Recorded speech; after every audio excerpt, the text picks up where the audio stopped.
So first thing is, sometimes you can go there, you can imagine what step you need to go to make it happen.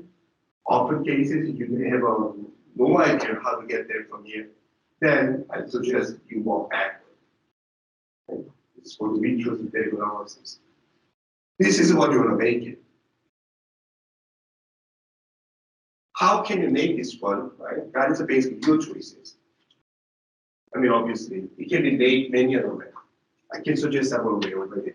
But based on what we talked about today, I would say we do the hydration reactions. In order to make a hydration reaction, you need the double bonds, right? Double bonds here. If you have that, you can make this. Then the question is, which reagent are you going to use it? Are you going to do the oxymercuration, demercuration, or are you going to do the hydroboration? Oxymercuration, demercuration makes a Markov-Nikolai product. Hydroboration makes an anti-Markov-Nikolai. The question is this the Markov-Nikolai product or anti-Markov-Nikolai product? That's the question. To sort it out, I told you to pay attention where the nucleophile is. Nucleophile is sitting on the more substituted side, right? Between those two carbons, this is a more substituted side. Nucleophile sitting on the more substituted side. Features of the Markov-Nikolai products are nucleophile sitting on the more substituted side. So this is a Markov-Nikolai product. So then, which condition of the hydrogen unit? Oxymercuration or the hydroboration? Right? That's kind of choices you can make it. But if you cannot assess that as a Markov-Nikolai product, then you may choose a wrong reagent. That's why that analysis is important. Once you found out that's Markov-Nikolai products, then it's kind of, yeah, then this reagent will do the job. Now it becomes like a tool. Then how you get this from there? You have to get rid of the alkene, you have to get rid of the hydrogen, right? That's basically the equilibration. So you can simply just give a dark side, or if you want, if you use a keep it dark side if you want to. That will basically do the double bonds formation by E2. And then do the hydrogen test. So but when you're writing an answer, you have to write it in steps, right? So first step, this step is basically making double bonds. And second step is a the oxymercuration, and third step is a demercuration. So it has to be yeah. So like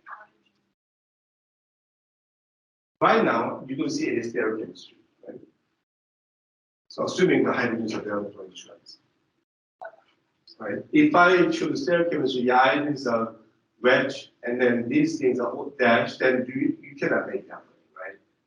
Then if you want to do that way, then you cannot do it too. But there's still a way to make it happen. How are you going to do it? Yeah, E1. There's always a way. So that is a test two material stuff. But it can be hooked into the new questions. So that's something you really have to prepare. Because it's a final exam, things are going to be cumulative. So you really have to prepare test two materials up hooked to these new materials. All right, looks like that's not the last slide. But you can see that it is the same molecule giving two different products there. The difference is, yeah, waters are added to this, waters are added to that, but this makes a hydroxyl group the more substituted side, this makes a hydroxyl group the less substituted side. I told you to use the position of the hydroxyl groups to sort it out which one is the groups. This is a Markov-Nikolai product, that's anti-Markov-Nikolai products, right? Once you figure it out, then that is easy. That's a Markov-Nikolai product because hydroxyl groups are sitting on the more substituted side. That's anti-Markov-Nikolai products because hydroxyl groups are sitting on the less substituted side. Then you can easily figure out what the unit you use to make it out. Right? Markov-Nikolai products, addition of water and hydration products can be done by the mercuration and demercuration. Right? Mercury is going to make a mercurium ion. It's going to attack water molecule. Is going to attack a more substituted carbon because of the electron deficiency on the more substitute side. So that guarantees the amount of nickel products. That's the reason. And then the mercury is going to be replaced by the demercuration step. Second step is needed. Sodium borohydride, not sodium hydroxide, sodium borohydride. Right? That's the key. You've got to reduce the mercury. Mercury is going to be metal. The nice things of the oxymercuration, demercuration, when the reaction goes, you see the bottoms of the glass become very shiny. Why? Because the liquid mercury drops down. It's a liquid metal. So you can see the mercury drops sitting on the bottom. It's literally getting reduced. And then the second step, hydroboration. Bigger BH2 facing on the less substituted side, smaller hydrogen facing on the more substituted side, are both added at the same time. Right? And then BH2 is replaced by the OH by the hydrogen peroxide and the sodium hydroxide, or the potassium hydroxide. So that is basically the walk-up step of the sodium hydroxide. I think this is the last one. So how are you going to do this? I mean, this is actually what we talked about last class. I just want to relate it to what we talked about today. After today, which is we stress out so much, or when you see an alcohol, your mind's going to be thinking, oh, I'm going to use a hydration reaction. It's going to be alkoxymercuration, demercuration. It's going to be hydroboration reactions. And you're going to be very narrow-minded whenever you see the hydroxide somewhere, regardless of what's on the other side of the molecule. I'm telling you that you've got to be careful picking up which reaction you're going to use it. Because these hydroxyl groups are not made of hydration reaction today we talk about. So I will show you where these things are made. One thing that you have to pay attention to is, this is basically what we talked about the last class. I'm not going to go detail, but the thing is that this chlorine sitting next to the hydroxyl groups, they're in trans relationship. That's the where you have to get the clue. This is a product of the chlorohydrin reactions. Chlorohydrin reaction is a chlorine is made of chlorinium ion and then opened by the alcohol. But the thing is, because we talked about the hydroxyl groups so many times today, oxymercuration, demercuration, or the hydroboration reaction, you may think that I'm just going to do this reaction at the hydroxyl groups by these conditions, which is not right, right?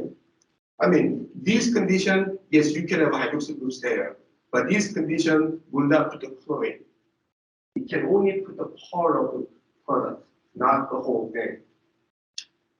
And then that's a wrong answer because of that. You just recognize the wrong reactions to make the products. So that's how it's going to be. But the things that you have to make it may look very similar to the products of other reactions. You shouldn't get confused about those things. You gotta know the features.